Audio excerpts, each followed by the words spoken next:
Let the record reflect we are reconvened with all members present.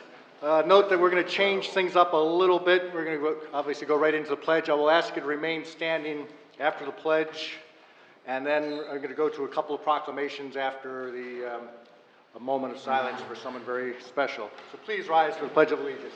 I pledge allegiance to the flag of the United States of America and to the republic for which it stands, one nation, under God, indivisible, with liberty and justice for all. As mentioned, this past week we lost someone very dedicated to Madison, and that was Ralph Inglesman. Died last Thursday. He was mayor 1984 to 88, I believe, or 88 to 92. I apologize. But he truly worked hard for Madison. Even when he moved out of Madison, his heart stayed here as he remained involved in Rotary and volunteered on a regular basis. And as I read some of the quotes, I think Gary Ruckelshaus said it as well as anyone. As Gary said, if I was a good mayor, it was because of what I learned from Ralph. And for myself, as I prepared to be mayor here, Ralph was constantly giving me advice, and I look back at watching him up here and how he was a consensus builder and how he had a great look to the future. One of his projects was Madison in the 1990s, a strategic planning effort which truly prepared Madison for the new millennium. So please, in honor of Ralph, a moment of silence.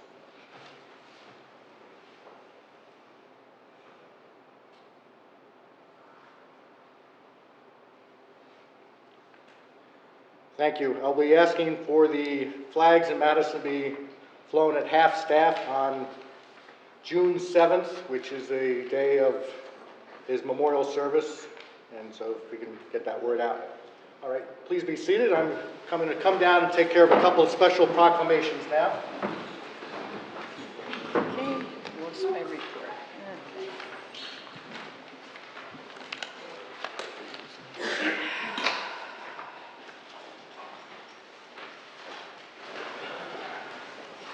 As I've mentioned many times, this is probably the best thing about being mayor is to recognize people that do great things. And this is an incredible one. And I just want you to turn back the clock a little bit, think about 1906, and put 1906 in perspective. You could rent a 6-room home in Morristown for $12 a month. Roosevelt was in the White House, and we're talking about Roosevelt 1, it was Teddy. Madison was celebrating its 17th birthday as an incorporated community. It had a population of 4,500. Edison invented the phonograph. The great San Francisco earthquake occurred. Einstein's theory of relativity. And Cora Jiggets was born.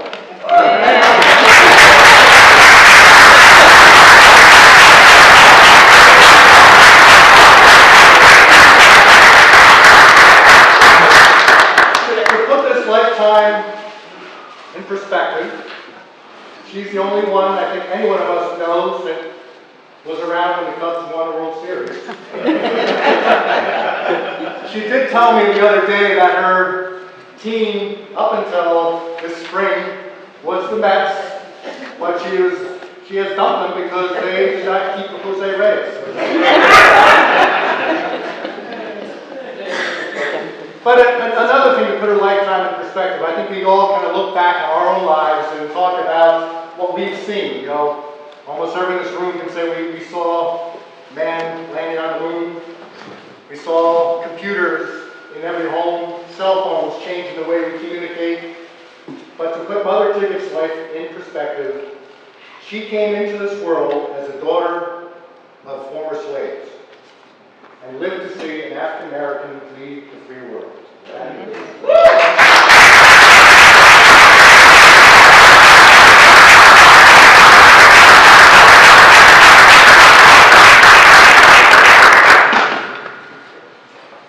And we have a few letters of congratulations before the proclamation.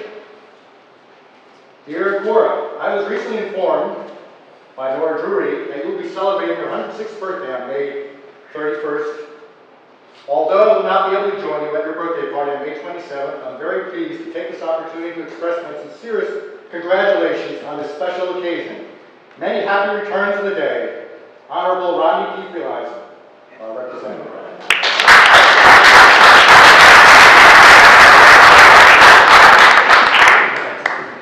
And another one. Dear Cora, happy 106th birthday. As governor, I am pleased to join with your family and friends in wishing you the very best on this special day. As time passes, we witness many changes in the world around us. Birthdays are an occasion to look back upon all the joys and blessings that have made our lives special. I hope that you will remember today as one of your favorite birthdays.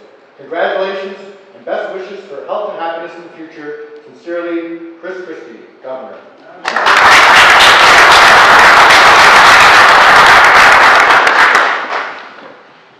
And a proclamation on behalf of the elected officials. Whereas Cora Jiggets, the daughter of a slave, was born on May 31st, 1906 in Chapel Hill, North Carolina, and is where she grew up and married her first husband, Jesse Durham, and had a son, Jesse Jr. And whereas in 1930, 5 years before the Hartley Dodge Memorial was built, she came to live on Central Avenue, Madison, to take care of her sister Jessie. And whereas she later moved to Park Avenue, to whom originally had other tenants, one of whom was Deacon Stillman Jiggets, who became her second husband, and where she continues to live 66 years later. And whereas Mrs. Jiggets worked for two Madison families, the Pilches and then the Kreitlers, from 1946 to 1986. Whereas in addition to the Kreitlers' three children, Mrs. Jiggets watched over their young neighbor, Bill Bigelow, who today in his 70s watches over Mrs. Jiggets. And whereas Cora Jiggets, the deaconess, has been involved in many ministries as a member of the First Baptist Church for 81 years. And this was brought out by Reverend Charles Smith. The year he was born is when Cora Jiggets first went to the First Baptist Church. Whereas the church honored Mrs. Jiggets in 1995 by renaming its missionary ministry the Cora Jiggets Missionary Ministry, and she has earned the title of Church Mother. And whereas she is a grandmother of 4, great-grandmother of 4, and great-great-grandmother of 6, and whereas Cora Jiggets, who has been able to maintain her independence with assistance from the Kreitler and Bigelow families, the First Baptist Outreach, and local health agencies, is an inspiration to all of us. Now I, Robert H. Conley, the Mayor of Madison, on behalf of the governing body, do hereby proclaim tomorrow, May 31st, 2012, as Cora Jiggets Day in honor of her 106th birthday celebration. Congratulations are extended to her on this special day, with all best wishes and many more, in health and happiness. Please, Cora, thank you. Happy birthday.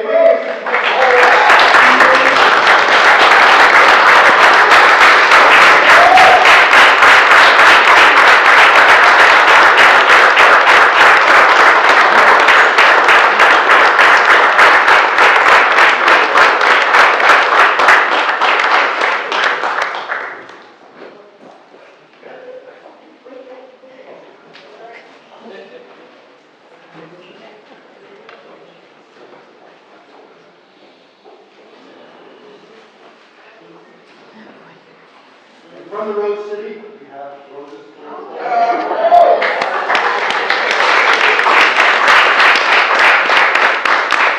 And I also want to recognize, in addition to all our friends and supporters of the church, we have Bill Thomas, our former council member, taking a special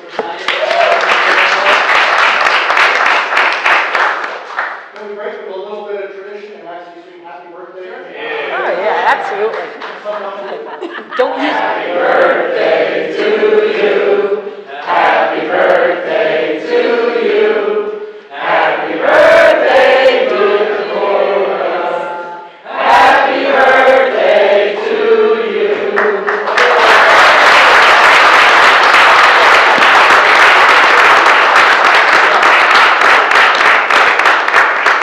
And another one of Cora's good friends, another former council member, Sam Cerciello.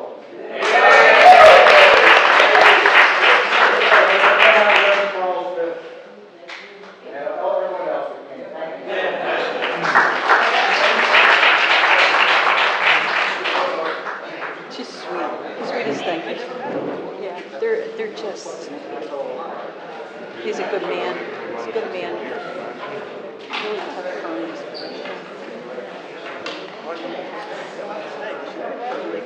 Yeah. Welcome to stay.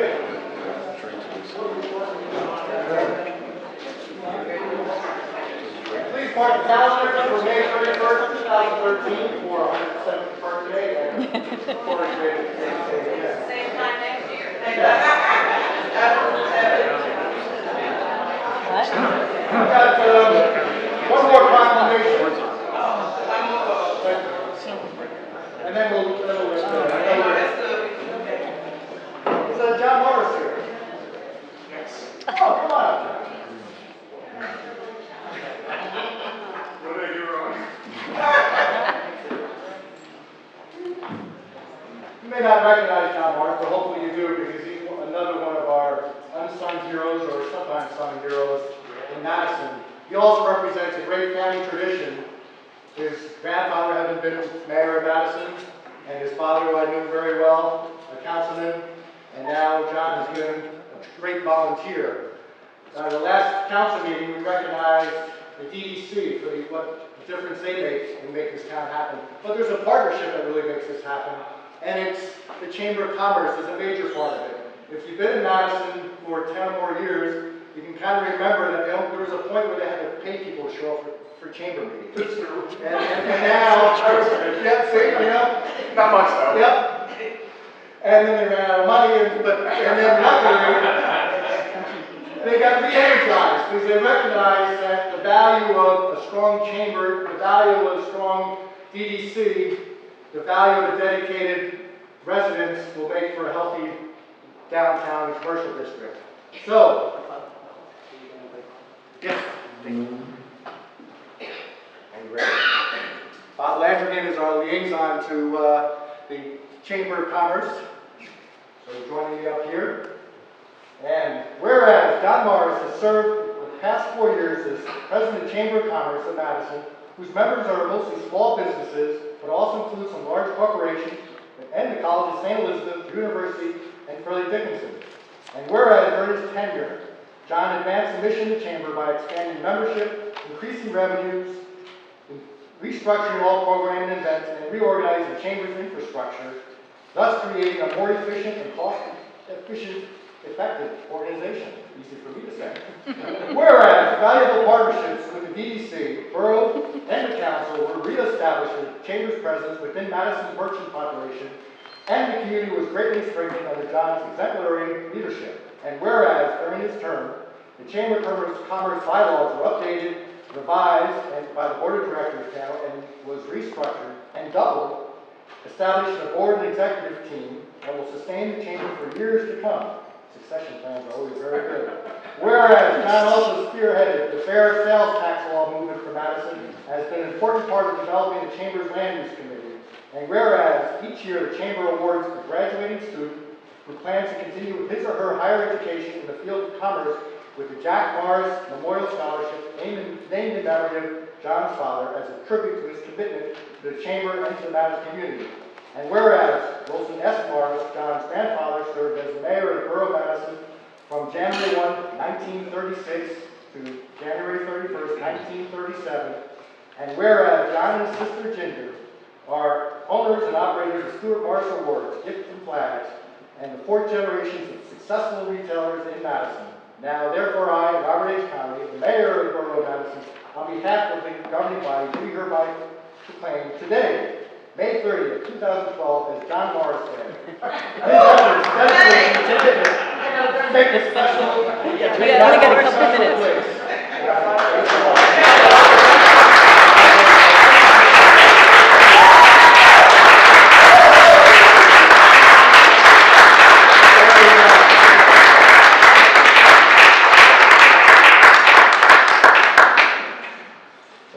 Chamber picnic coming up, John will officially be handing off the gavel. Is that correct? Yes, I will. Yes, I have to do it. Thank you very much. Can I say something real quick? Yes. Think about the Chambers. It's been around since 1943. Like any organization, we go through good years and bad years.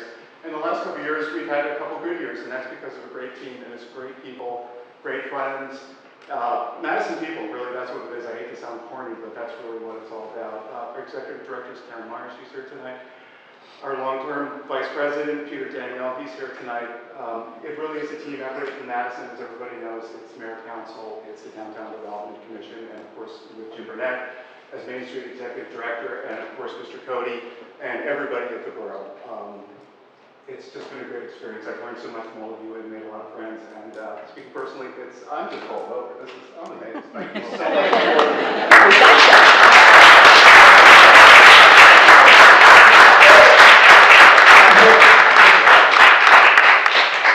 Well, since I have Bob Landry up here, we have talked about, I think when Bob was running for council and when he came on board, one of those volunteers in Madison that you see everywhere doing everything. So long before he was elected, he was serving as our director of the Office of Emergency Management. And emergencies were no bigger than last year when we had to deal with Hurricane Irene and then the October storm. And we received notification from FEMA that we will be receiving $425,000 reimbursement for storm-related events in this community. And this will make a big difference. We had to pay for all that out, and that will go into next year's budget to help recover from the shortfall of trees falling down, power outages, and everything. So, Bob, your effort on behalf of the Borough truly bore fruit, so thank you very much.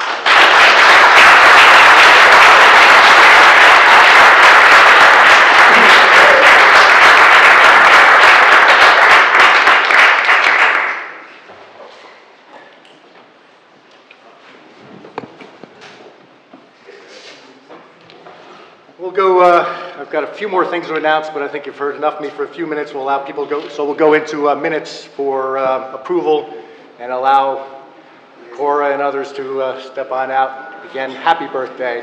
Thank you. Great. Yeah. Look at all her friends. Isn't that wonderful? Yeah. There is a community of people. Can I have a motion for the regular minutes of February 27, 2012? Just like extraordinary. Yes, I move that as amended. Second. Second.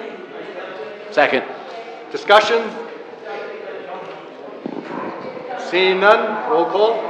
Mrs. Sukamoto? Yes. Dr. Esposito? Yes. Mr. Lynx? Yes. Mr. Catalanello? Yes. Mr. Lantrigan? Yes. Mrs. Vitale? Yes. Right, may I have a motion for the executive minutes of April 9th, 2012? Yep, I move that as amended. Second. Discussed in executive, so may roll call vote, please. Mrs. Sukamoto? Yes. Dr. Esposito? Yes. Mr. Lynx? Yes. Mr. Catalanello? Yes. Mr. Landrigan? Yes. Mrs. Vitale? Yes. Right, now for the remaining mayor's comments, and we'll get time to the rest of the agenda. A couple of quick ones. Congratulations out to Patty Macaluso, who has passed her test and is now a registered municipal clerk. So if you see Patty in the clerk's office, please congratulate her. Also, the employees for the month of May, Janine Murata of the Madison Public Library for excellent work she performed on both the project to design a new logo and the development of a new website for the library. Check it out, please. And an anniversary for 20 years in the electric department, David Ariglaire. I also want to thank the Patriotic Celebrations Committee. I think no town does a better job of putting Memorial Day in the proper perspective. A parade that's appropriate and followed by services that are extremely appropriate. And you know, for those that do not attend it, please do it next year, because what these people over the years, through many wars, putting their lives on the line, literally, for this country, it is a proper way to recognize it. And when you hear the names being read off by mothers who have lost their sons and or brothers, you know that the brothers are in this town, brothers and sisters of people that were lost in wars. It really is very touching and a good reminder of the great country we have because of people putting their life on the line. Okay, reports from committees. Public Safety, Ms. Sukamoto. Yes, thank you, Mayor. The Pfizer 5K run last week was a great success. Over 500 people participated. It raised over $7,000 for Project Community Pride. We thank Pfizer for their continued support of Project Community Pride, and we thank all the volunteers who made this event a great success. In the month of May so far, the Madison Police Department responded to 2,369 calls for service. Officers responded to and investigated 54 motor vehicle crashes, issued 275 motor vehicle summonses, made 3 driving while intoxicated arrests, investigated 93 alarm activations, and made 488 various premise checks. They installed and inspected 5 child car seats and taught 18 their assignments at our schools. The department also investigated 9 burglary and theft complaints, 58 suspicious incidents, and conducted 125 selective enforcement details. I would like to highlight 3 incidents. On May 18th, the police department responded to Drew University and assisted in the delivery of a baby girl.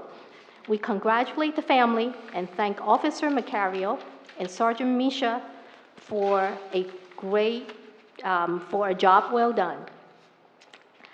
On May 20th, at approximately 1:40 a.m., the police department responded to the area of Cook Plaza on the report of a fight. 3 men were seriously injured. 3 suspects have been apprehended and charged with aggravated assault. All persons involved in this incident were Madison residents. On May 22nd, at approximately 2:25 a.m., the police department responded to the Shell gasoline station on the report of an armed robbery. A Madison resident was arrested this afternoon when he arrived to meet with his parole officer. He was charged with first-degree armed robbery. We appreciate our police department's effort to solve these 2 cases very quickly. The police department is also continuing its work on safety issues regarding Ridgedale Avenue and around Torrey J and Central Avenue schools. Thank you. Thank you very much. Utilities, Dr. Esposito. Yes, thank you, Mayor. Our Electric Utility Study Committee met 2 weeks ago on May 16th. Some of the many topics that were included in that were an update on the automated meter reading program, the electric purchases and the portfolio strategy that we are now implementing, and various solar energy initiatives. With the mayor's permission, Jim Burnett will hopefully give a presentation at the next council meeting on 3 important topics: the automated meter reading costs and benefits, a voluntary peak shaving program, and a possible new rate structure for residential solar installations. I'm also hoping, with the mayor's permission, that we can organize a town hall meeting later in the year to discuss the management of our electric utility and the new electric procurement strategies. Thank you. For good ideas. Thank you. Public Works and Engineering, Mr. Links. Okay. Engineering, Woodland Road Phase 2 and Sampson Road reconstruction are completed. Pine Beach Road and Cedar Road reconstruction is completed.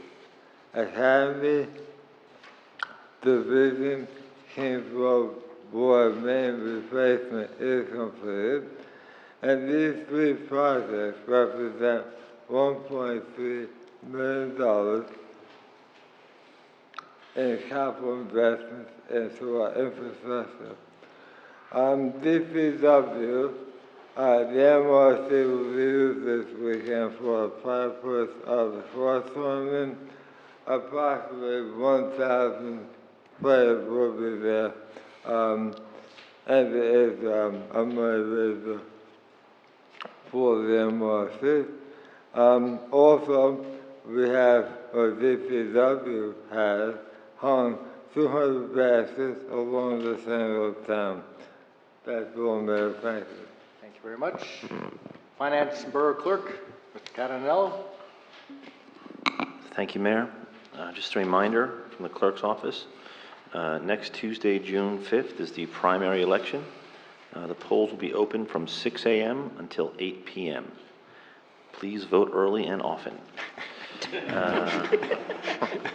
Welcome to These, Chicago. come on, our president's from Chicago. Come on.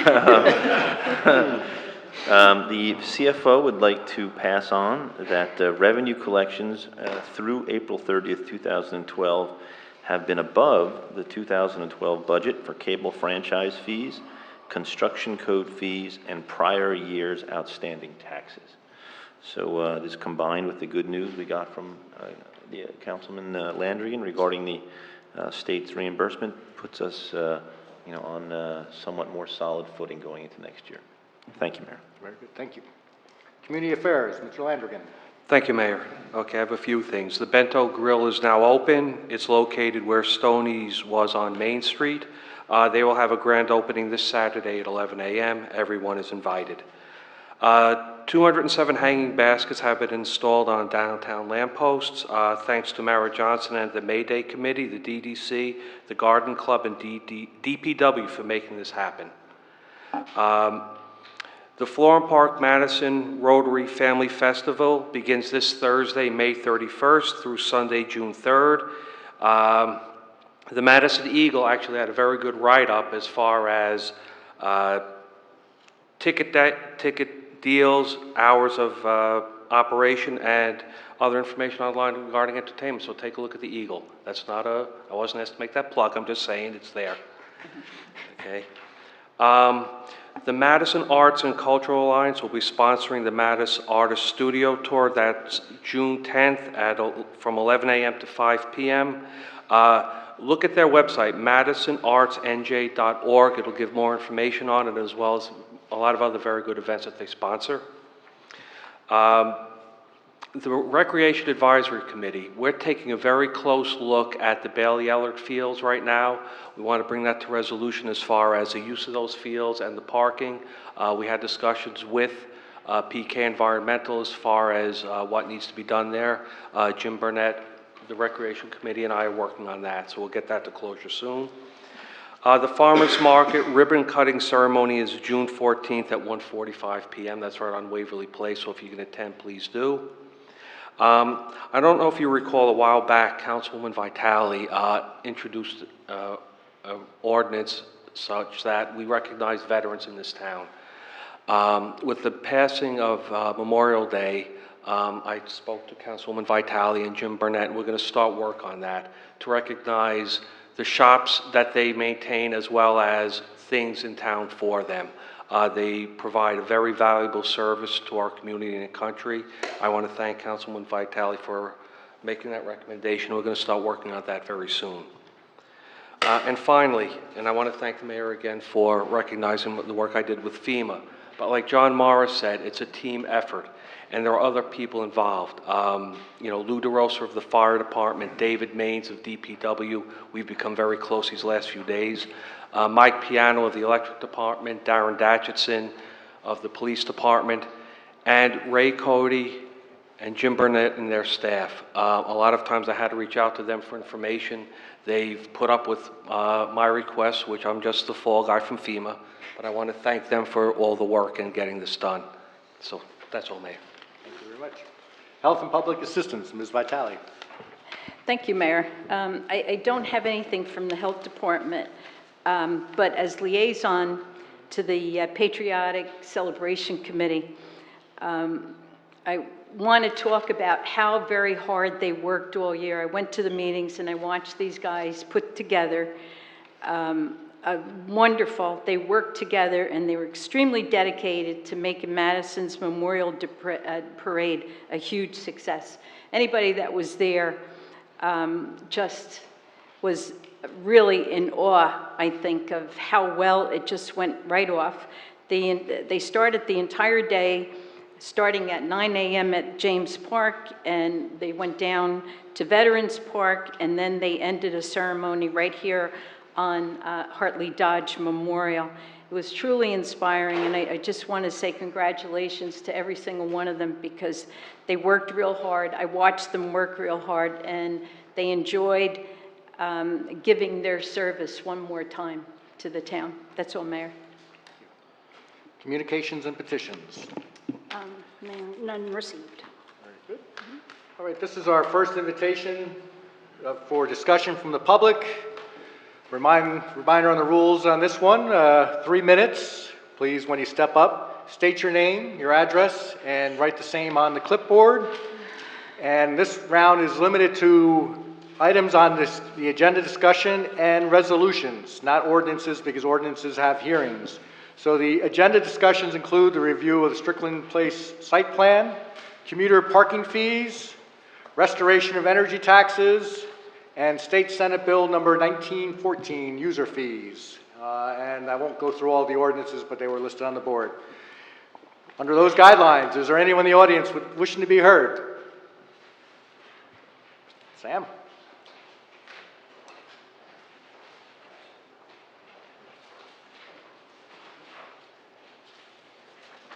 Sam Cerciolo, Park Avenue, Madison. Just these three resolutions, just like to know. The first one there, Resolution 142, the settlement for the taxes. What did that cost? What did that cost us? That settlement?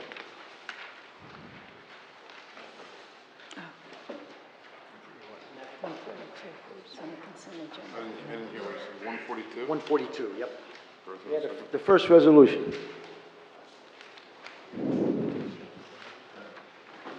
The consent agenda resolution. Yeah, I'm looking for it, sir.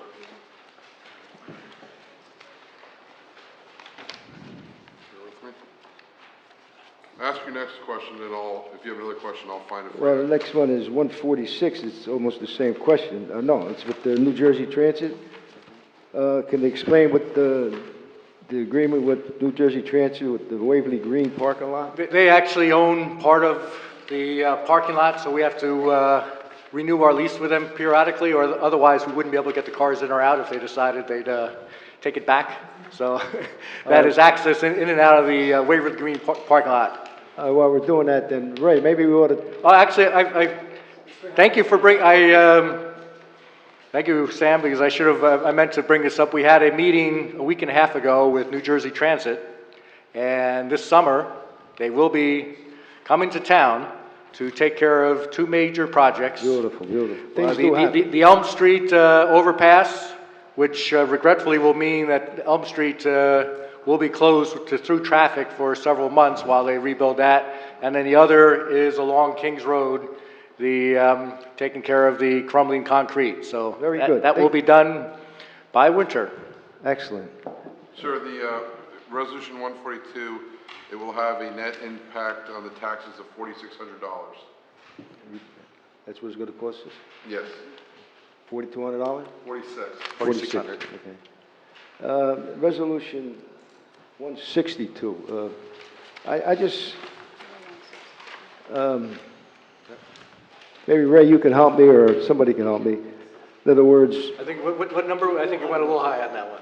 162. 162. There's no We don't one. have I mean, excuse me, 152. 152. I'm sorry. The oversight for the force main work. Right. You know, they were like spending almost $13,000. What I'm going to suggest, being in the business, you don't need a full-time inspector. We could save a lot of money. I'd like to know what it cost, like, for example, on Lincoln Place. What did it cost us, Ray, for this inspector?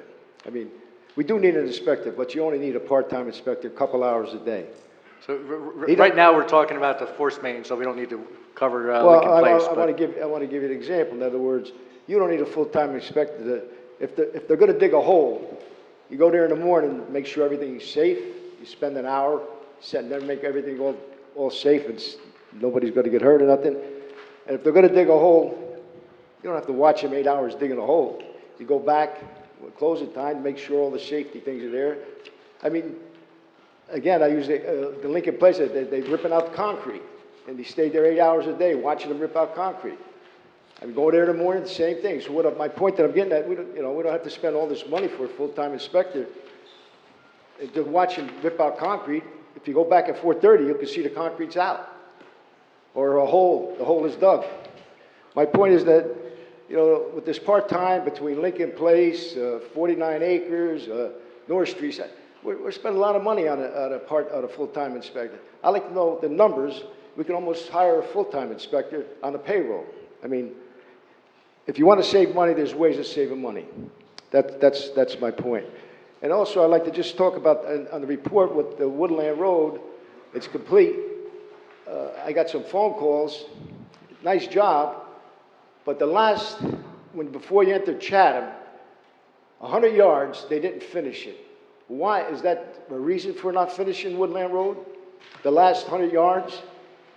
Is it Chatham? Right before Chatham, if you come back, if you go out of Madison, go by Noe Avenue, you'll see where it stopped paving, and you'll see 100 yards, and the road is at the end, right before you leave Madison, going into Chatham. It doesn't make any sense to me. Why didn't they finish it? Like you did 99% of the job and you stopped, just like you did on Brook Lake Road. Who calls these shots? Well, I don't know the answer. It wasn't part of the original scope of the work. We brought this to the engineer's attention, and it will be addressed. Say that again? It was not part of the scope of work. It was been brought to the attention of the engineering department, so we'll take a look at it. Secondary, we don't want anyone to leave Madison, so we had to make it a little rougher for them. Sorry. Well, like I said, it doesn't make the same thing they did on Brook Lake Road. They did 99% of the thing in front of the gas station. When you got off Main Street, they didn't finish about 150 feet. So we'll take a look, and we've got the 3 minutes are up, but we'll take a look on that. Just one more question. One more quick one. Okay. And also, I got a lot of complaints with truck drivers and all that stuff. You know, big trucks cannot go underneath the bridge on Green Avenue. They can't go underneath the bridge on Main Street. So what they do, to get their big tractor trailers, when they go around the bridges, they can't even make a right-hand turn on Sampson Avenue. Whose idea was to choke that top of Woodland and Sampson? I mean, now you got tractor trailers going to be jumping over the curbs. You got these long trucks that can't go underneath these 2 or 3 bridges. They use Sampson Avenue as an exit to get back. I mean, who's calling those? I believe Prospect is the highest of the bridges, and I don't know of any truck. I've seen some major deliveries clear that without a problem, so we might need to communicate better. Have you been up Sampson Avenue, Yeah, Bob? but I think they shouldn't be going up Sampson, that Prospect. Well, they should, but the truck drivers, the guys have told me this. What did they do? So next time, tell them to check the height at Prospect so they can avoid Sampson, and because we wouldn't want to design the intersection for trucks that shouldn't be there to begin with. Well, there's no saying, if it ain't broke, don't fix it. It's been like that since the beginning of Madison, and they just choked it at the time. They just want to know whose idea was to do with that. And my last thing is that I have a lot of pictures, I have a lot of information on how we can maybe do things better in town. I don't want to do it in front of everybody. Would like to ask the mayor and council to give me 10 minutes at an executive meeting so I can show some things that could be much improved and save the taxpayers a lot of money. And I'd like a 10-minute on your agenda at the executive meeting, or else I got to do it in public. Yeah, what we can do is we can arrange a meeting with the liaison to Public Works and Engineering, the liaison to the Construction Committee, I think would be the two key elected officials. Well, in other words, I've been trying to get on it. So am I on it, or in other words, give me a yes or no. I've been coming last 2 meetings. So arrange a meeting with them, and if they think it's appropriate to bring to a council meeting, they would do an agenda rec. Okay. We've got to move on now. No, I just wanted, are they going to put together a meeting, or else I'll come? It's on you, if you want to reach out to Rob and Don. Not right now. We're not going to bring out our calendars right now, but reach out to them. Okay, anyone else wishing to be heard on anything on the agenda, discussion, agenda items or resolutions? Seeing none, I close this part of the meeting. Agenda item 1, Strickland Place site plan. Jeannie? Yep. Thank you, Mayor. This agenda item is talking about the Orchard redevelopment property. I'm the liaison to the Madison Housing Authority, and for full disclosure, I'm also a board member of Morris Habitat for Humanity. As you all know, that this environmentally challenged site has been an eyesore for the Orchard area for many, many years. The Madison Housing Authority has purchased the property from the borough, and will build 3 single-family affordable housing units in partnership with Morris Habitat. At the last council meeting, the Housing Authority came before the council and provided an overview of the site plan. The day after that, the full set of site plan documents were delivered to the borough engineer for review. Our engineer, Bob Vogel, has issued a memo on May 24th stating that the plan was confirmed as complying with R3 zoning requirements. And also at the last council meeting, during the discussion, the project was well received by the neighbors in the area. The purpose of this agenda item is for the council to approve the site plan and also release the Housing Trust Fund to start the environmental cleanup work. The money in the Housing Trust Fund, I just want to remind everyone that they're not taxpayer dollars. These are the monies that we have been collected from developers in the past many years. So my recommendation for the council is to approve the site plan and release the money so we can get the project started. So we have Resolution 151. Do we have any questions on that, or that's on the consent agenda? As far as the resolution is concerned, I looked at the wording. I would recommend that we insert an item, if it's okay with Ray and Matt, to say that the site plan was confirmed as complying with all the R3 zoning requirements. By the borough engineer? By the borough engineer, if that's okay. We could attach the letter. We could attach the letter as an exhibit. Yeah, attach the letter as an exhibit right That would be great, because that was what we had said in a prior resolution, if I remember many months ago, that we have to approve the site plan in order to release the money. So we'll add that language and attach the letter. Okay, so let's move forward. Commuter parking fees. Recommendation from the chief. On increases for the next several years. Mayor, I can talk about it. It's a recommendation from the police chief to raise the commuter parking permit fee from, which is currently $425 a year, to $450 a year, and the merchant and tenant parking permit fee, which is currently $225 to $250. So it would be a cumulative increase of $25 per category of parking permit fee, and those fees would be held in place for the calendar year 2013 and 2014. And the recommendation is from the chief to, in light of the fact that the fees have not been raised in, I think it goes back to 2009, was the last time there was a fee increase approximately. Right, we have not raised any parking fees for 3 years, and this rate will hold for 3 years. I'd just really like to make a couple of comments about this. I remember the last time that the parking fees were increased, and they were increased substantially at that time. At this point, what we're talking about is we're talking about fees that are going to be increased for merchant, tenant, as well as the resident commuters, okay? The problem I have with this particular increase at this time is we're just getting back on our feet, okay? The town, in case people have not realized, the merchants downtown have been suffering, okay? We need to get down there, we need to help them, and this is not going to help them. I've talked to merchants who sometimes have 4 people working for them on a part-time basis, and they have to pay because you have a kid that's making $10 an hour, if they're making $10 an hour, okay, that can't afford $250. So the merchant is absorbing that fee as well. I just don't think that this is the time right now. I mean, I would like to find out what is the reasoning behind the increase. I mean, if we have to fix up parking lots or whatever, or signage, it's coming out of capital or operating or whatever.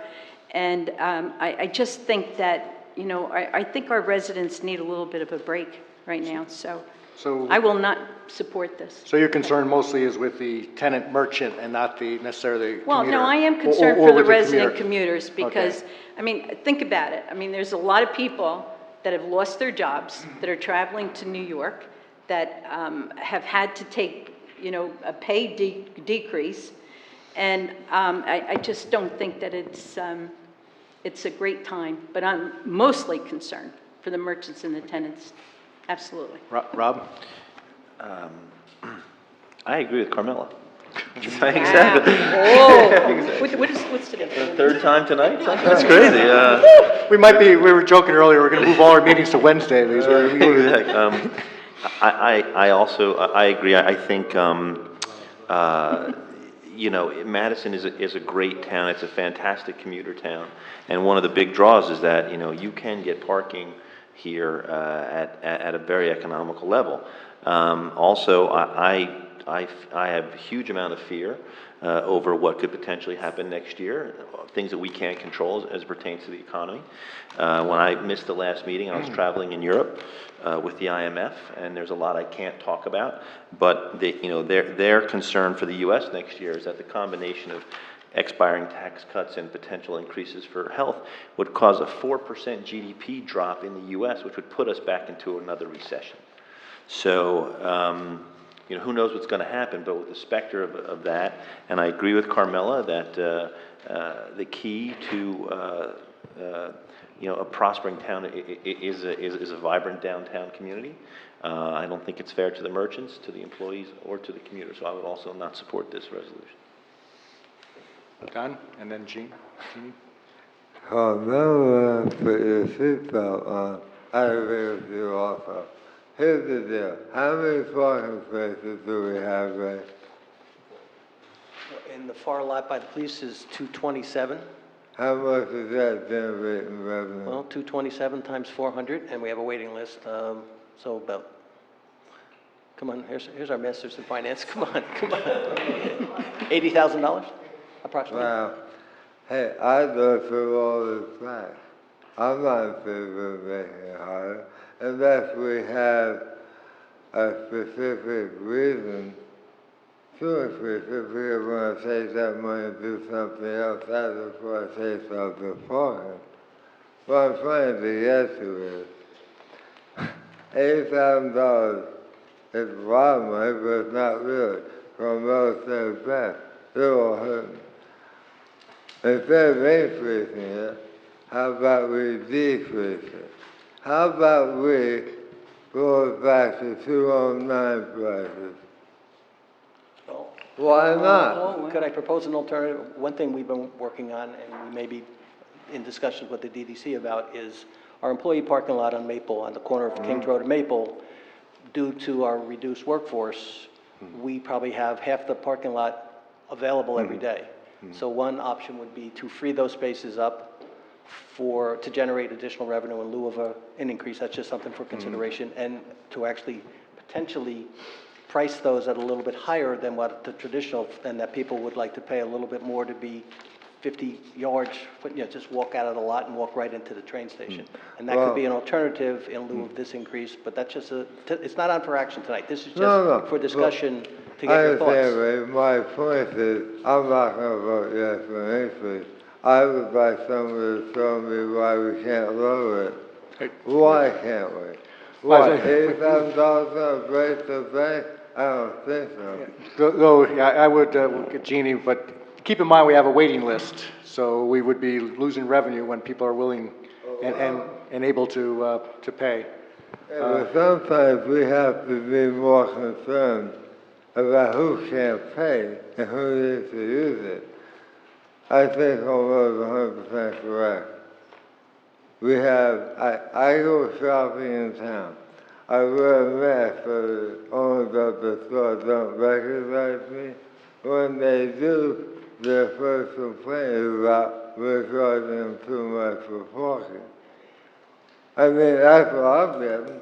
So, I again say, instead of increasing it, roll it back to 2009. your number's right. And if you're right, and I do believe you're going to be right, I'll be right there if you relate to our residents and our short personnel. Jeannie? Okay, well, thank you. I always like additional revenue. I think you all know that. Now, two things that we're working with the police department. Ray already talked about one of them. It's looking at the potential of increasing the number of spaces that we can sell permits for. That way, that will increase the revenue from the Maple lot. And another thing we can do is the very, very far side of the parking lot, there are some spaces that we're currently not in the count of the total count of the spaces. We would like to reclaim those spaces and actually sell permits for those spaces. So there is a real potential where we can increase revenue by selling additional permits because we can get additional spaces available. I agree. I think that's what we... But if we increase the amount of spaces, which I think is a And great perhaps, idea, like Ray said, some of the spaces at premium price, so. go back to price because you have more spaces. Net, you'll probably bring in exactly what you're bringing now. Although the people using it will have a reduction of the bill. Come on, are you guys kidding me? $8,000? $8,000 on a $22 million budget. Since the question was, what could we do with the additional revenue? I think John Morris, who, not to put you on the spot, had some thoughts about if we were able to generate some additional revenue from parking fees or any other source. Hi, again, John Morris, representing the Madison Chamber of Commerce. For the last 30 years or so, we have had a number of parking issues in town. The main one being is that there isn't enough spots at peak times, lunchtime and dining times. And we've even noticed that over the last 4 years. Madison's been relatively robust commercially over the last 4 years. A lot of other towns haven't had that situation. Eventually, things will get better for everybody. I mean, in a macro sense. We're going to need spaces then. This is the time to prepare for that. If we took some revenue from the borough's coffers and set it aside for a parking trust fund, funds would be controlled by the Borough Council, of course, with representatives from Chamber and DDC talking about how those funds could be used in proactive, low-cost means, hopefully sooner instead of later. People like Madison, people like to shop in Madison. Obviously, the commuters like it, and also the tenants. We shouldn't forget the tenants, especially on the second floor. I know one tenant who buys 8 spots. Any increase to them, it's a lot of money. But they're also invested in the town. I guess what I'm saying ultimately is the parking situation in town, it's a universal problem. Not problem, I don't want to use the word problem. It's a universal issue, but we all have to take responsibility for it at the same time. It's one thing to raise fees and put things into a parking trust fund to dedicate it to that, but I think as collectively, we have to look at some other thing. The Land Use Committee of the Chamber of Commerce has looked at a couple of different notions, and I know the DDC has talked about this. That's part of their mandate, of course. A couple months ago, they had a lively conversation, productive conversation about a lot of issues. At the high end, one of them was about a parking garage. Nobody really felt that the Borough of Madison was in a situation or had a desire to pay for that itself. If someone gifted it to us, fine. That's the high end. Low end, I'm sorry. They're very expensive. Very expensive. Low end is educating shoppers and diners and merchants where they can park for free. And then the in-between is thinking about maybe realigning some of the parking spaces, maybe getting to some cooperative parking agreements with some businesses in town who have excess capacity. We're not in the business of the chamber, or even as merchants or even as residents, to spending money or even think about spending money willy-nilly. We have a lot of resources we can lean on each other. I think we make some kind of stand, maybe tonight or in the next couple of days collectively, that there's our issues here. Again, particularly at lunchtime and at dinner time, we can come to hopefully a low-cost solution on these things. A parking trust fund could be beneficial in a lot of ways. It could show that we're all concerned about this. You know, shoppers and diners and what they do in this town makes a difference. It's a tax-based thing. It's an employment issue. It's where all good things start. So it's worth consideration. So. Thank you, John. I think this is not a time of the essence because it needs to be in place when the permits go on sale, which is a little bit later in the year, if that's correct. So we can do some homework.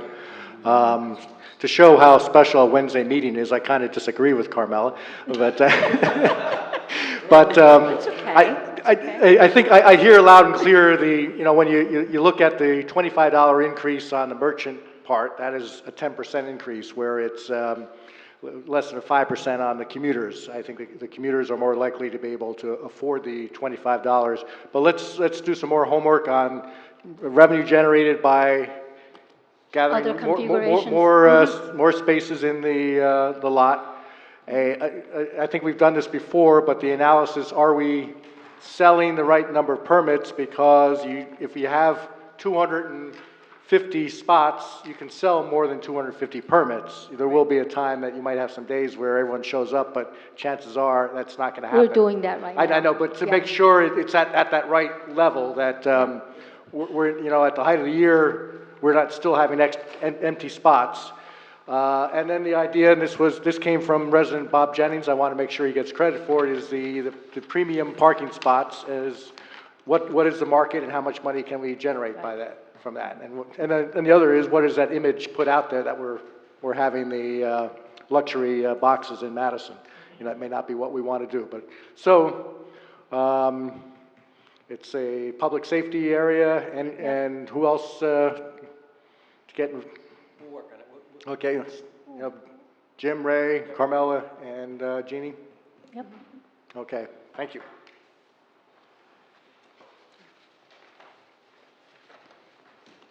Restoration of energy taxes, Carmela?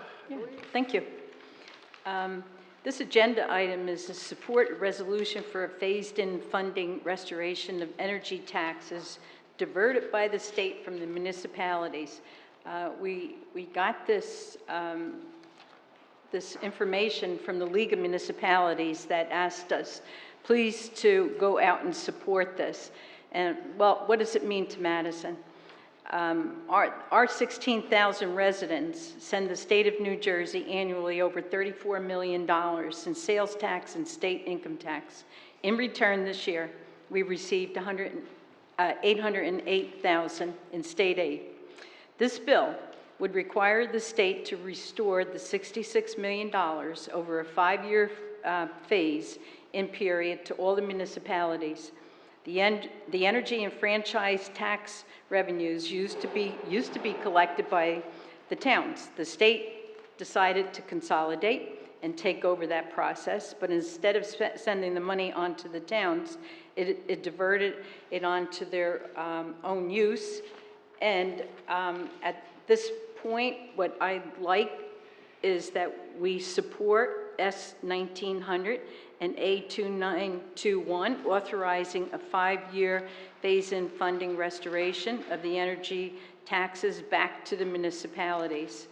And this resolution will be sent to Governor Chris Christie, Lieutenant Governor Kim Gadago, Department of Community Affairs, Acting Commissioner Richard Constable. That's it. So that's Resolution R-144. Any questions or discussions, comments? Bob? When I first read this, I wasn't too clear about what it exactly entailed. So when I got home from work today, I actually went on the website and I did some homework. What it looks like to me is that the state, and it doesn't matter which administration it is, took this money that was supposed to come back to the residents and used it for other things. Now, historically, this has been happening over time in this state. I know that they used the EMS trust fund, which was supposed to be used for training, for other purposes. I do know that they've used pension funds, which were supposed to be used for public service pensions for other things. So when I did a little more homework on this, I said, there's a poison pill provision in it, when if somebody can explain that a little bit better to me, but what I think it does is it says, guys, you have to use this money for what it was intended. So I'm inclined to support this, having now done a little more homework on it, because what it's doing is it's holding the state accountable and telling it to do what it's supposed to do, which is if you take this money for a specific purpose, you have to turn around and use it for that purpose. You can't use a shell game, take from Peter to pay Paul. So I'm inclined to support this. Okay. Any other comments? Jeannie? Since we don't have, we have the resolution here, but we don't have the full bill, and I don't pretend that I will even understand it if I read the whole thing. Can someone put it in very simple terms to kind of quantify the benefit to Madison if we support this? How much money are we talking about? How much money can we expect if we are in support of this? Well, maybe I could jump in. There's 566 municipalities. The restoration would be approximately $66 million. That would, I'm assuming, would be allocated based on a per capita representation among those towns. When we ran our numbers for the last 20 years of what, if we had been collecting the energy fees directly and keeping them here and using them for tax relief, we would be $3.5 million ahead than when the state took over and said, we're going to consolidate the collection process for all the towns and make it easier, and then we'll remit the money to you, and then they started diverting it for their own purposes. We would be better over the last 25 years, or 20 years, if we had collected the money ourselves, $3.5 million. So 3.5 over 20 years, so 175,000 a year, basically. More, is right. More. I mean, there's no guarantee with this. Right, I mean, that we will it's actually a get support it, right? resolution, Right, but state revenues are off, so that's why they're trying to do it as a phase-in. The original bill was going to be all at once, give the towns the money back. Now they're trying to do it a 5-year phase-in to wean the state off of relying on this money that's really not their money, and to get to a point that they have to be self-supporting, like we are self-supporting. So, Yep, well, Jeannie? so we're hoping that we can get maybe 175,000 by supporting this. We'd like to, yes, per Right. year, for forever.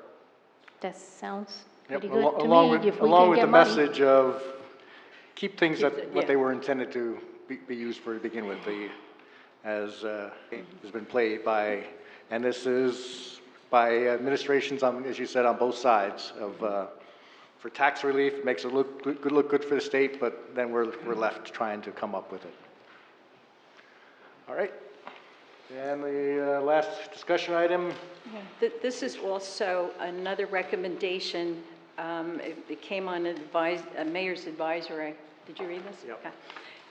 That was in one of our packets, and it was very interesting. This is a resolution opposing the Senate Bill S. 1914 to include user fees for traditional municipal services within the 2% tax levy cap.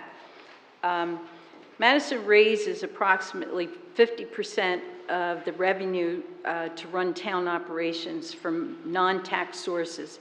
This bill caps fees charged for the provision of traditional municipal services, but doesn't define what that is. And they're very, very vague about that description of what that is. But if it's interpreted to include surplus revenue from our electric utility that we annually provide for tax relief, it will force higher taxes and cuts in our services. Voting to oppose this legislation as requested by the New Jersey League of Municipalities is in our best interest. Comments, discussion? Don? I'm inclined to agree with you in principle. However, we don't have the bill, do we? We don't have As the a what? whole. And within that bill, this brought up an issue of what are they going to do with the money. We go back over what you said earlier. Basically what it does, I think, you know, as a lot of times bills have unintended consequences, so Carmela's point twofold. One is, though it's a long shot that they would say the electric utility falls under that, you just Right. never know, that could become an unintended consequence. It is not that they were taking any of our money, but all of a sudden, for example, and since Madison is such a strong town, including things in property taxes, we have very few examples. But let's say, Parking fees. Yeah, parking fee, talks about the, what's typically included, so parking fees, again, could be an included, unintended consequence, that 2%, now we're looking at, instead of a 25 increase, you're at a $8 increase for that, commuter fee, and you're almost forced to do it on an annual basis, because otherwise you can't do it and stay up with costs. And if we were a town that charged for garbage and all of a sudden there was tipping fees that went up, how do you, all of a sudden you're pulling from the tax base to cover because you couldn't do it in the user fees. So it's a bad bill. Yeah. And we're disagreeing with the Democrat that supported it. So. Bob and then Jeannie? I tend to agree. I agree with the mayor. It's too vague. The example I thought of was the user fees for the MRC. Yeah, it's technically collected by an independent organization, but then that money is turned over to the borough. So that could hurt us in that respect. So because of its vagueness, lack of clarity, less of specification, I don't think we should support it. That was my point. How can I vote on something when it's so vague? There are no real concrete answers. I'm sorry, I was trying to have some fun. I think if we pass this resolution, we do have to get it to Trenton quickly. I believe it's up for vote tomorrow. Up for vote tomorrow. So it is on the consent agenda. If it passes, we will I will sign it tonight and we'll get it off. Any other discussion? Jeannie? Sorry, you did have your hand up. Yep. Like Bob said earlier, I did some research actually on this particular one. This bill requires user fee for municipal services to be included within the 2% municipal property tax levy cap, right? It will restrict municipalities like ours from charging fees as a way to get around the state's 2% cap. It will prevent us from moving budget line items such as DPW services, leaf collection, waste removal, police and fire services to user fee. In other words, what it is yes, just like the recommendation says, that it will not give us much flexibility at all. This bill will not give us flexibility to impose user fees and work around the 2% cap. It will not give us the flexibility to find another way to charge taxpayers more money. Instead, it will make our job much harder to balance the budget. So, in other words, I'm saying that municipal officials will have to work harder to provide cost-effective services to our residents. It really takes away the loophole that we currently have. I guess this is why many municipal officials are opposing the bill. It will really make our job tougher. And yes, I do agree the bill is not perfect, but I really believe that its intent is to protect the taxpayers. And I would like, in this case, be on the side of our taxpayers. And I will not be supporting the resolution to oppose this bill. Comments? All right. Okay, moving on to ordinances for hearing. Ordinances scheduled for hearing were introduced by title and passed on first reading at a regular meeting of the council held on May 14, 2012. All were posted and filed according to law, and copies were made available to the general public requesting copies. I call the ordinances for second hearing and ask the clerk to read said ordinances by title. Ordinance 6, 2012, ordinance of the Borough of Madison appropriating $90,000 from the General Capital Improvement Fund for abatement project at the Madison Public Library Adult Services Department. I open the hearing. Seeing none, I close the hearing. Mayor, I move ordinance 6-2012. I second. Council discussion? Roll call. Mrs. Sukamoto? Yes? Dr. Esposito? Yes. Mr. Lynx? Yes. Mr. Catalanello? Yes. Mr. Landrigan? Yes. Mrs. Vitale? Yes. Ordinance 7, 2012, ordinance of the Borough of Madison appropriating $11,000 from the General Capital Improvement Fund for purchase of 4 sets of firefighting turnout gear. I open the hearing. Public, seeing none, I close the hearing. Mayor, I move ordinance 7-2012. I'll second. Council discussion? Seeing none, roll call vote. Mrs. Sukamoto? Yes. Dr. Esposito? Yes. Mr. Lynx? Yes. Mr. Catalonello? Yes. Mr. Landrigan? Yes. Mrs. Vitale? Yes. All right, this is round two, invitation for discussion from the public, and this is the rule, the liberal rules now, where you can speak on anything, but you still have to keep it to 3 minutes, and as you step up to the podium, please state your name, your address, and write down the same on the clipboard. James? I'd like to say again, I greatly enjoyed the Memorial Day festivities. It's James Sullivan, 25 Broadview Avenue. Thank you. And in contacting the gentleman from the National Guard who came to speak, they were thrilled the fact that we actually had lots of people out here, because they said they've been to other Memorial Day festivities where the crowds just weren't there. So they were happy to do it.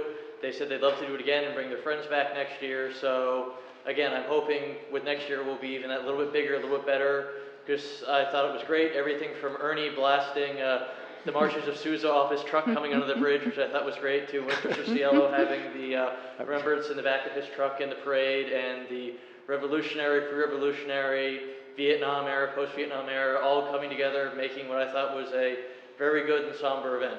So, Thank you, and it was beautiful. Anyone else wishing to be heard? Sam? Don? Somebody?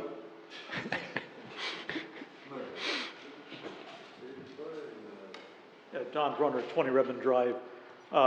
This police lawsuit, I understand there was a settlement.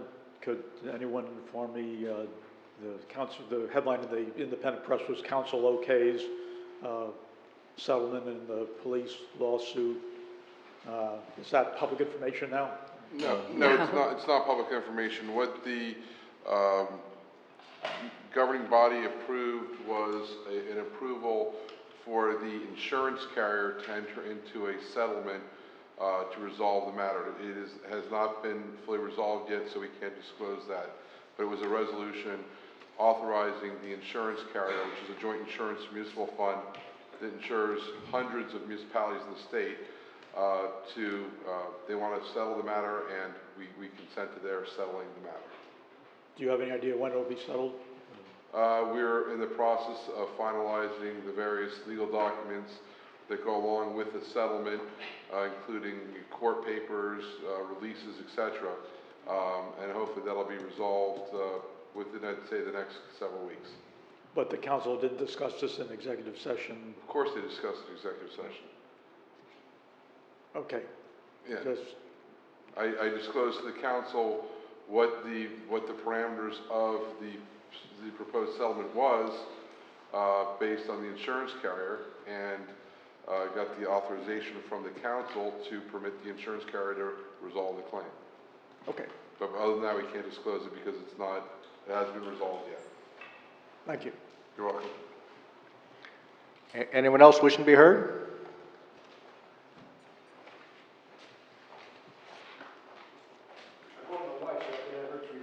Yeah, it's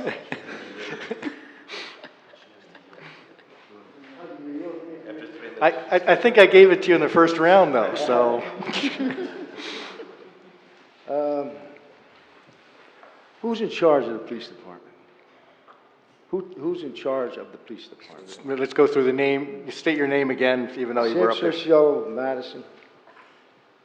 Yep, and Under the Title 40A, which is the law governing No, municipalities. I don't mean, or who's in charge as far as Ray? Are you in charge of No, I'm going to answer your question. Our attorney will answer. Under the municipal statutes, under 40A, there's a provision, it's called 118, and it's known as the Police Chief Powers Act. And the day-to-day operations of the police department is under the control of the chief of police. The governing body, the mayor, the business administrator, the assistant business administrator, the borough attorney cannot interfere in the day-to-day operations of a police department. That's solely within the province of the police department. And the reason for that is that they don't want to have any type of influence running the day-to-day operations. What the governing body and the mayor and council can do is they set rules and regulations, and they set a budget. and within the confines of the rules and regulations, which is adopted by an ordinance. For example, the governing body establishes a table of organization, which says you have a chief of police, you have 2 captains, 4 lieutenants, 5 sergeants, whatever that is. That's the province of this body. Okay. Once you've done that, the chief runs the day-to-day operations of that department, and we cannot interfere with it. And the law, I can tell you, I've litigated the law quite a bit throughout the state, and it's a very, very strong law that protects the rights of the police department to be run by the chief of police. Thank you. If the chief of police does something wrong, could we as the mayor and council say, hey, you did something wrong, you're fired, or Well, without talking about the specific chief of police, that gentleman has been right, so I don't want to discuss any individual employee. Under the Attorney General guidelines, what occurs is if there's any type of alleged improprieties with the chief of police, the mayor and council cannot interview or investigate that matter. The Attorney General guidelines have recently been revised in May of 2011, where they require any type of an internal investigation involving the chief of police to be referred to the county prosecutor. And the reason for that is that every police department has to have an internal affairs unit to investigate the misconduct or alleged misconduct of any of its officers. So if a citizen comes forward and makes a complaint, it's referred to internal affairs and they conduct an investigation. But you can sense that there's an inherent inability for, let's hypothetically say, a sergeant is the head of internal affairs. If there's a complaint against the chief of police, it'd be very difficult for a sergeant to conduct that investigation. So the Attorney General, Paula Dow, revised the guidelines, and it requires now any type of complaint against the chief to be referred to the prosecutor, and the prosecutor's office conducts that investigation separate and apart from the police department. I got that's not my 3 minutes. Well, I'm going to give you a little bit because they were long answers, but go ahead. I had a packet dropped off today from, I don't know who it was. I just dropped it off and wrote a letter. If it's related to any personnel issue, I would suggest that... well, Bob, can I speak? This is, I'm just trying to protect you and to protect the borough. You can protect me. I appreciate it. But I think this has to be said. I'm born and raised in this town, and I see a lot of changes, and I don't like some of the changes that are taking place. What I'm saying is that there were over 80 on Patch. This is all from Patch. Over 85 people that were not Madison residents that are not happy what happened with the police department. The morale is terrible, and they don't. According to what I read, what happened with this suit, the gentleman should have never had that happen to him. According to the president of the PBA. Got 30 seconds. No, Bob, you got to stop. I've been sitting here for 2 hours. I want to, just give me a couple minutes, okay? And it's wrong what's going on in town. According to all these emails, according to the settlement, the chief didn't do the right thing, okay? And the president of the PBA said he didn't do the right thing. And it's a shame that these things are happening because it goes back to when I was there 2 years ago. I talked about things that went on in Madison years ago, and you can relate to this, Bob. I with Phil Dibiaz, we owned the PS Pub for 19 years. And matter of fact, you checked ID for me. You was a doorman. Jesus. My past comes out. Now, in them days, I loved, and my partner Phil loved, when the cops on a Friday night, a Saturday night, or during the week, walked through the PS Pub with the uniform every couple hours. It was nice, it added that, and them days was the rough days. Then I also loved, and Phil loved, we closed 1 o'clock during the week, 2 o'clock on weekends. There was 5 bars then, not just 3 or 4. We had 5 when the cops rode around the parking lot because that's when the bars closed, 1, 2 o'clock. My point that I'm getting at, last Saturday, a kid almost got killed in Madison. You mentioned it on your report, okay? If someone didn't come out there and stop, they would have killed that kid. Number one. And it's wrong that these things are happening. Where's the cops? Why can't they ride around? They know the bars close at 1 o'clock, 2 o'clock. If it wasn't for somebody stopping there, that kid would have been dead. Also, it's nice too at nighttime, talking about the restaurants, Chamber of Commerce doing a tremendous job. I remember at nighttime, cops walk the streets at night. Somebody from Milburn or Nova Scotia or wherever says, where's Rocco's Pizzeria? The officer would say, man, make a right, there's a parking lot in the back. It added a nice, safe presence in Madison. We don't have that no more. Also, another thing that aggravates me, because I'm from the old days. Last one. All right? There's two. Anyway, I'm in Madison 20 times a week, right? I go down Waverly Place, past Bowes, I hit the light years ago, and you remember, in front of Jim Burnett's building, there was always a cop standing there. When the light changed, people coming from Central Avenue, Waverly, the cop would walk from Burnett building, talk to the people. It adds personality to the town. We don't have that no more. There's no reason for it. Plus, I understand that you got to have cops on the cars. Park the car, lunchtime. Stretch your legs, and then maybe another hour later, another cop takes a break. Okay, we need more presence. Then there was an armed robbery right in the center of town. Gas station got held up. Where's the cops? And I'm not belittling the cops. I'm just saying maybe instead of riding around, maybe they should walk around, take a break. And that's what we need. Okay, thank you. Now, just one more thing, too. You're pushing me, you know? I know. Meantime, I know we're hiring cops. Why don't we hire some local kids, like the old days? Joe Mantone, Artie. Why do we got to get all these outside cops? Nothing wrong with them. But if you hire some local kids, and I know local kids are looking to become cops, they know the people of Madison, they know the streets. What are these things out? Nothing wrong with kids outside. It's nice to have people that things might not happen the way they are happening. I just think we're moving a little too fast. Everybody's on these blackberries, blueberries, strawberries, or whatever. Nobody's talking. We have to sort of settle down and maybe keep some of the old traditions in town. Make it the town that it was. It was a special town. Okay? So why can't we, when I say we, the mayor and council, tell the chief of police, hey, look, we want a cop in town. We want somebody walking the beat, like the old days. I mean, all them old cops that walked the beat the old days, they were being punished according to what this suit is all about.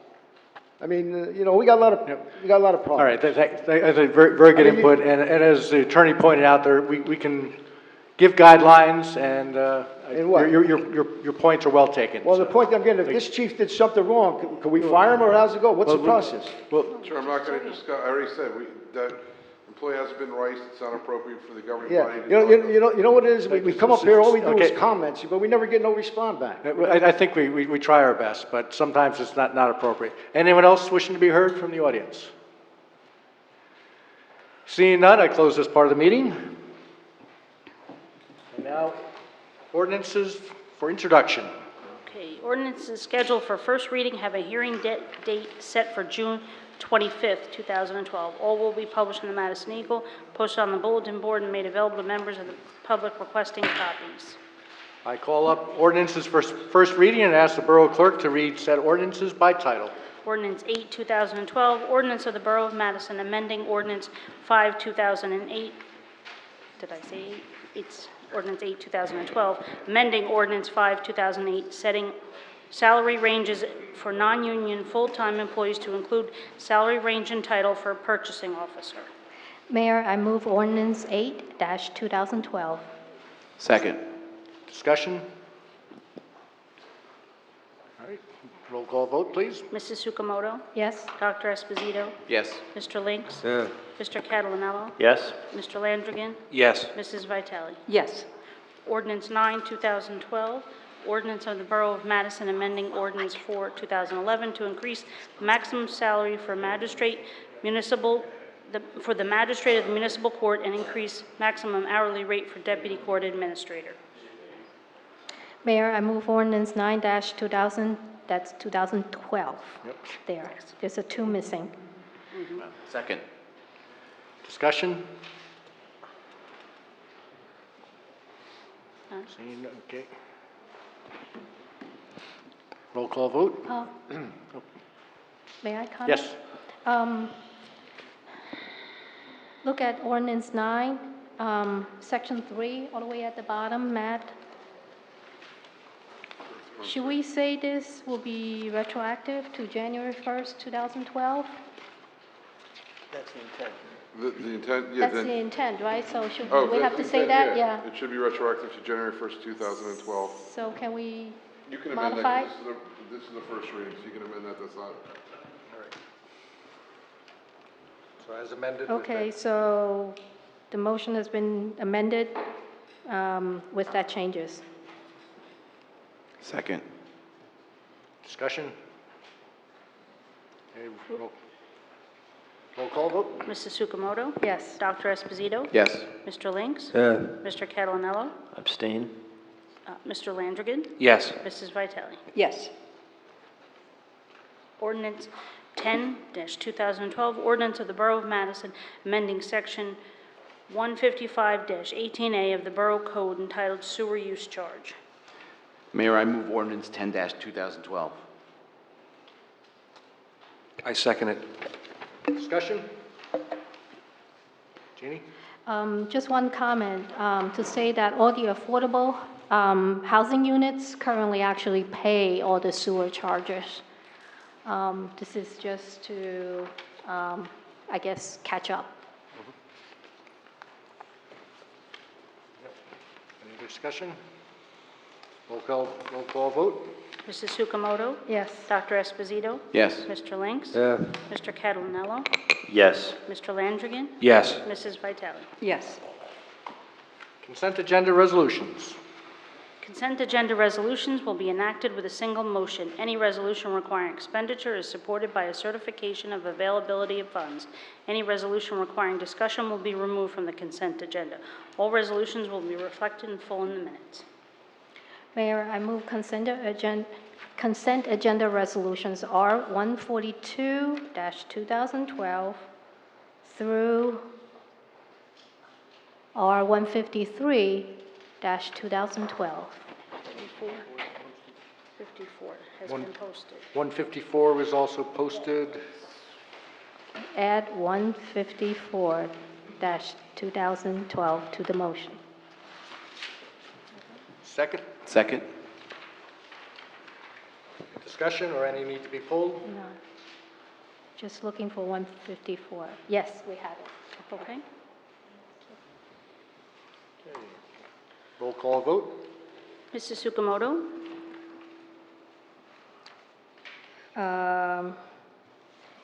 Yes to everything, but no for, 145. looking for that one, but no for R145. Thank you. Dr. Esposito? Yes to all. Mr. Lynx? Yes, to all except 145.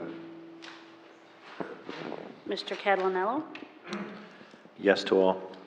Mr. Landrigan? Yes to all. Mrs. Vitale? Yes to all.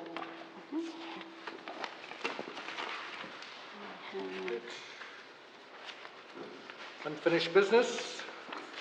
None. Approval of vouchers? Okay. Public safety, $14,819.26. Health and public assistance, $1,805.14. Public Works and Engineering, $106,720.22. Community Affairs, $4,781.27. Finance and Borough Clerk, $190,247.59. And Utilities, $1,061,109.48. Total is $1,379,482.96. Mayor, I move the vouchers for approval. Second. Discussion? Okay, seeing none, vote? Mrs. Sukamoto? Yes. Dr. Esposito? Yes. Mr. Lynx? Yes. Mr. Catalonello? Yes. Mr. Landrigan? Yes. Mrs. Vitale? Yes. New business? No new business? Carmella? Move to adjourn. I agree. I love it. Okay. Thank you all. I think that's a record. Yeah, I don't know.